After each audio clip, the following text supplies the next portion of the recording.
Human rights and duties अर्थात मानव अधिकार एवं कर्तव्य। यह पेपर सभी नियमित एवं स्वयं पाठी विद्यार्थियों के लिए लागू होता है। मानव अधिकार से तात्पर्य है उन सभी अधिकारों से है जो व्यक्ति के जीवन, स्वतंत्रता, समानता एवं प्रतिष्ठा से जुड़े हुए हैं। ये अधिकार भारतीय संविधान के भाग 3 में मूलभूत अधिकारों के नाम से वर्णित किए गए हैं और न्यायालय द्वारा परिवर्तनीय है। इसके अलावा ऐसे अधिकार जो अंतर्राष्ट्रीय समझौते के फलस्वरूप संयुक्त राष्ट्र की महासभा द्वारा स्वीकार किए गए हैं और देश के न्यायालयों द्वारा परिवर्तनीय है को मानव अधिकार माना जाता है। मानव अधिकार का अभिप्राय ये है कि मानव जीवन में वे न्यूनतम अधिकार जो व्यक्ति की गरिमा को बनाए रखें, अर्थात व्यक्ति के लिए जीवन सरल हो, रोटी, कपड़ा और मकान जैसी मूलभूत आवश्यकताओं को पूर्ण करने में उसके लिए किसी प्रकार की बाधा उत्पन्न ना हो। इनसे संबंधित सभी अधिकारों को मानव अधिकार कहा जाता है। इसके अतिरिक्त महिलाओं के साथ प्रतिष्ठापूर्ण व्यवहार भी जो है वह मानव अधिकार से संबंधित विषय है। मानव अधिकार सबके अर्थात स्त्री, पुरुष, बच्चे, वृद्ध लोगों के अधिकार है। व्यक्ति के बीच यानी व्यक्ति के बीच रंग, भेद, धर्म, वर्ण के आधार पर भेदभाव नहीं होना चाहिए। यदि किसी प्रकार का भेदभाव या लिंग भेद, भाषा भेद, क्षेत्र भेद या धर्म भेद, रंग भेद अगर होता है तो यह मानव अधिकारों के उल्लंघन की श्रेणी में आता है। यह अधिकार जन्मजात है। मानव अधिकार का अर्थ एवं परिभाषा। मानव अधिकार की भिन्न भिन्न विद्वानों ने भिन्न भिन्न परिभाषाएं दी है, जिनका शाब्दिक अर्थ और व्यवहारिक अर्थ में कोई विशेष अंतर नहीं है। मूलतः यह व्यक्ति के आत्म विकास से संबंधित है, ऐसा हेरोल्ड लास्की का मानना है। वाइल्ड के अनुसार विवेकपूर्ण मांग को ही अधिकार कहा जाता है।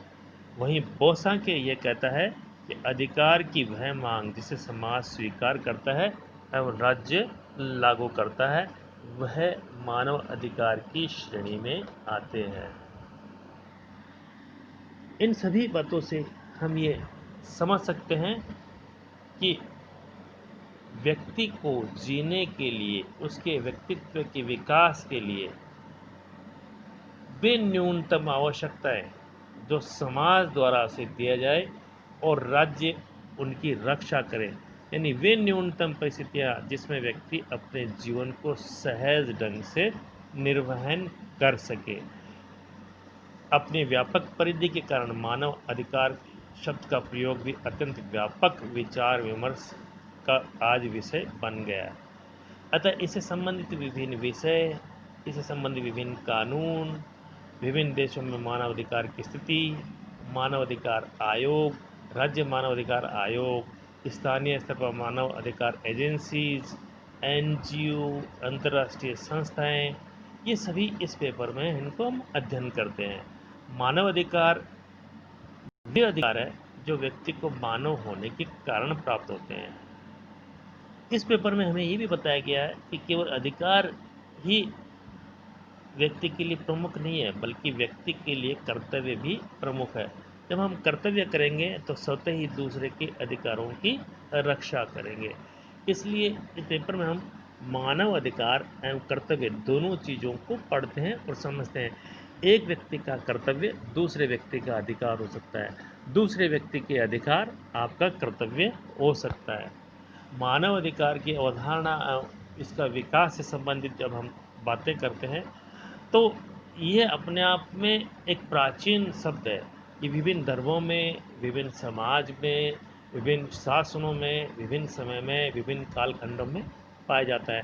हिंदू ग्रंथों में भी मानवाधिकार शब्द का वर्णन मिलता है। वहीं पाश्चात्य विद्वानों ने भी समय समय पर इन अधिकारों का प्रयोग किया है। इससे संबंधित अलग अलग प्रकार के सिद्धांत हैं जो मानव अधिकार की अवधारणा के विकास में समाहित है।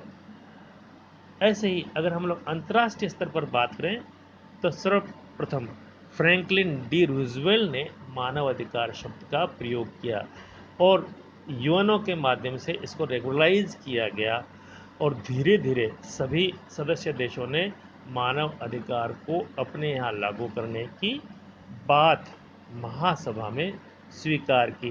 तो इसकी जो प्रोग्रेस है, इसकी जो व्यापकता है, जो सभी देशों को मानने और अंतर्राष्ट्रीय स्तर पर मानवाधिकार एजेंसीज का गठित करने से संबंधित तथ्य हैं, उन तथ्यों को इस पेपर में हम समझते और देखते हैं। आधुनिक विश्व के विकास में मानवाधिकार की अवधारणा बहुत महत्व रखती है।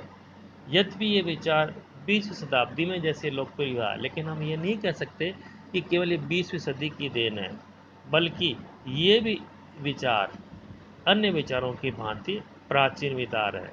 मार्क्स के विचार क्या है, व्यक्तिवादी के विचार क्या है, समष्टिवादी के विचार क्या है, उदारवादी के विचार इन अधिकारों के प्रति क्या है, ये सभी जो है संदर्भों सहित हम इस पेपर में अध्ययन करते हैं। Thank you.